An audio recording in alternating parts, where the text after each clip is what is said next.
Good afternoon, and thank you all for being here today. I'm General Scott Rice, the Emergency Assistance Director, charged with overseeing our emergency shelter operations for the Healey Driscoll administration and ensuring the safety and well-being of families in Massachusetts. I bring to this position a great deal of experience leading large-scale organizations and emergency response operations. I've worked for over 30 years in Massachusetts and bring my values and all I've learned to bear in this situation, which is responsiveness, transparency, and a deep commitment to the people of this state.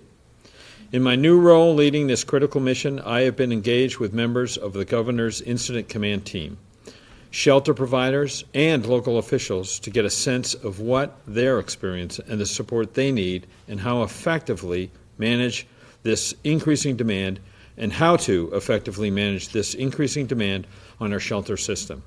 I know that communication and partnerships are key in these moments, which is why I am here today. As you know, Massachusetts is in a new phase of this challenge. We do not have enough shelter space, service providers, or funding to continue to safely expand beyond 7,500 families. We expect to reach that limit on Wednesday or Thursday. As of this morning, we are at 7,439 families living in emergency shelters across the state. A reminder of who these families are. They are families and expecting moms. More than half of them are children, and they are here lawfully with the knowledge and consent of the federal government. I want to provide a couple of updates as we prepare to meet this moment. First, we are activating more National Guard members to provide basic services at emergency shelter locations. We have been so grateful to the dedicated men and women of the National Guard who have stepped up to help us ensure that every family in emergency shelter has their needs met, including access to food, transportation, medical care, and education. Before today, the Guard had authorized a total of 300 members to assist at hotel sites across the state and at Joint Base Cape Cod. We're raising that number to 375, and the increase will help provide further assistance at hotel sites along with our legal clinic scheduled for next week to connect people to work opportunities.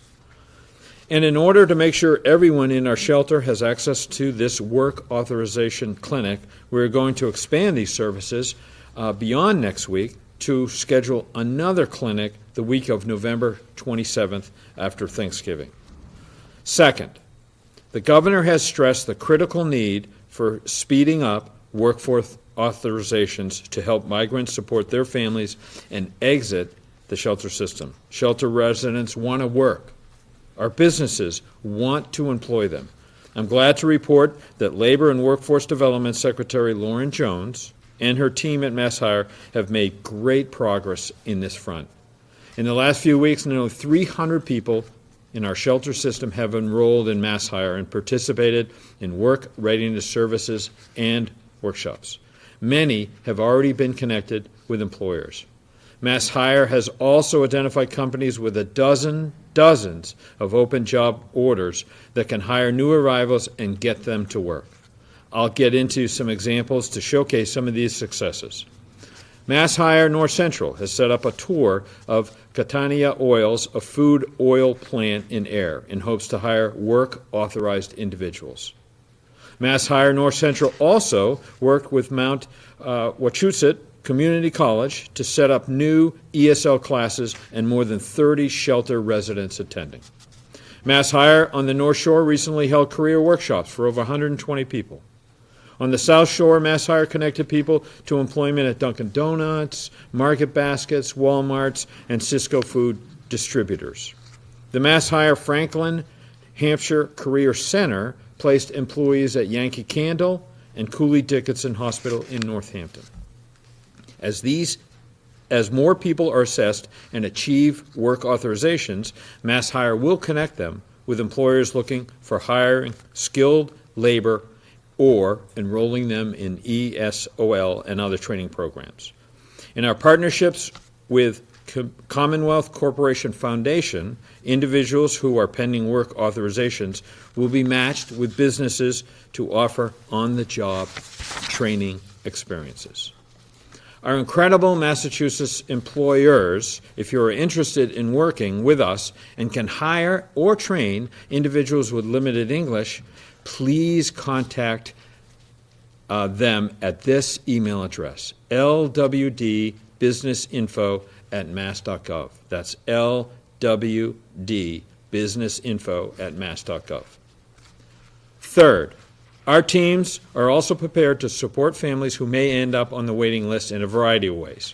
Family Welcome Centers in Alston and Quincy will continue to offer services including providing hot meals, diapers, warm clothes, masks, and hygiene kits, working with families on a case-by-case basis to determine safe housing alternatives, making plans to host evening and weekend events offering services like dental screening, religious services, English courses, and more, connecting them with other community-based services and behavioral health supporters.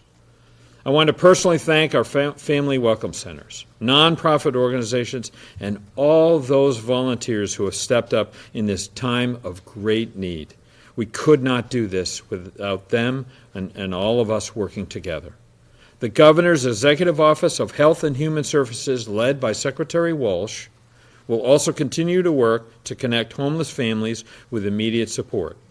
That work includes helping them access food assistance programs, mental health resources, including training for frontline staff, and DPH will be issuing new guidance for hospitals working with families experiencing homelessness.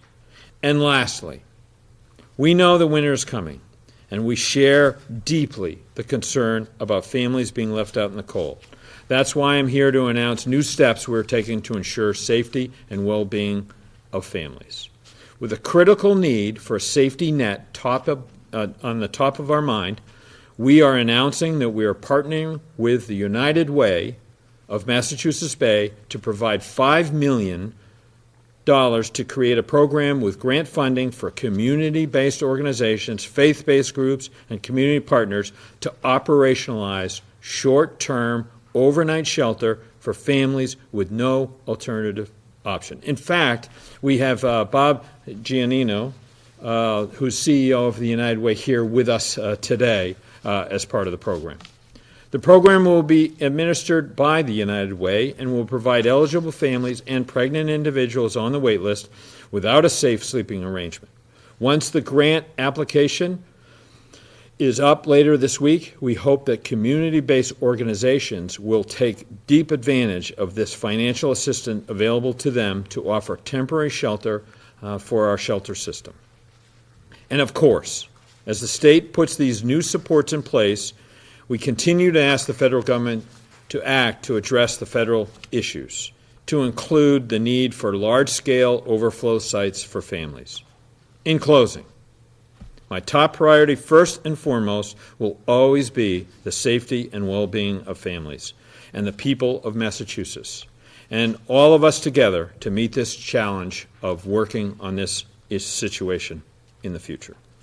I now open it up for questions. It appears as though we're spending $45 million to